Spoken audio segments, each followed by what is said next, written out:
Right now, Apple is quietly sitting on a piece of silicon architecture that changes the entire value proposition of the Mac. In single-core performance, the base M5 chip is currently the fastest Apple silicon in existence. It outbenches the M4 Max and every predecessor before it.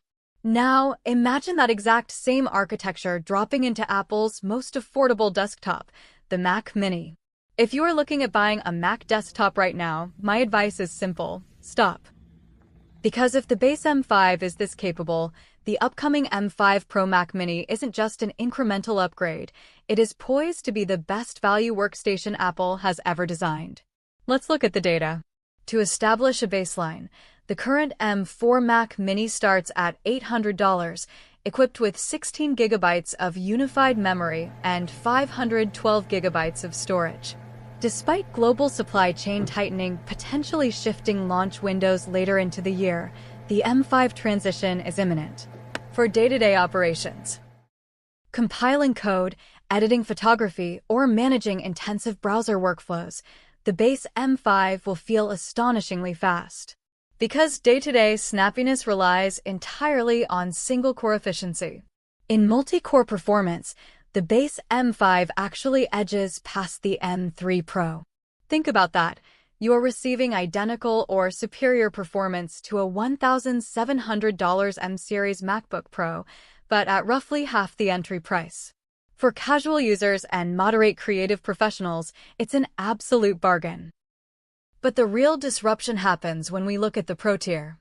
I wanted to test the architectural leap myself, so I put an entry-level M5 Pro configuration featuring 24 gigabytes of memory, head-to-head against my own M3 Max workstation. On paper, the Max chip should dominate. It features dual media engines, whereas the Pro chip only utilizes one. But look at the actual empirical data from Geekbench 6.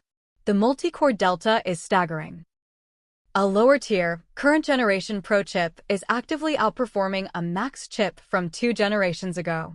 And while the M3 Max retains a slight 8% edge in raw graphics computing, real-world export tests revealed only a few seconds of variance.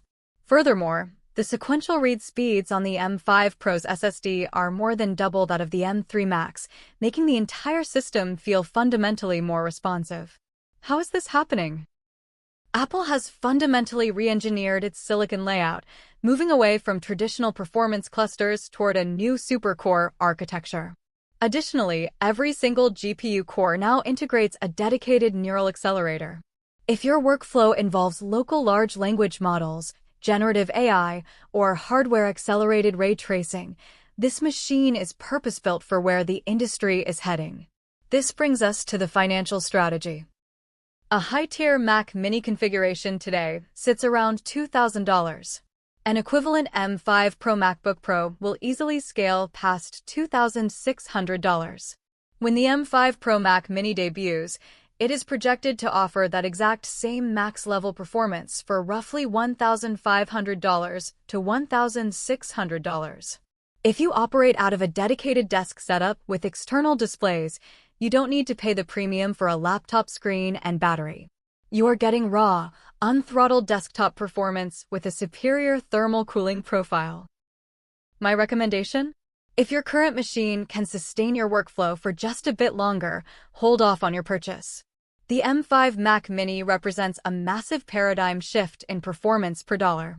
The moment Apple officially drops this hardware, I will have it on the test bench for a comprehensive, real-world teardown. Hit subscribe so you don't miss that analysis. See you in the next one.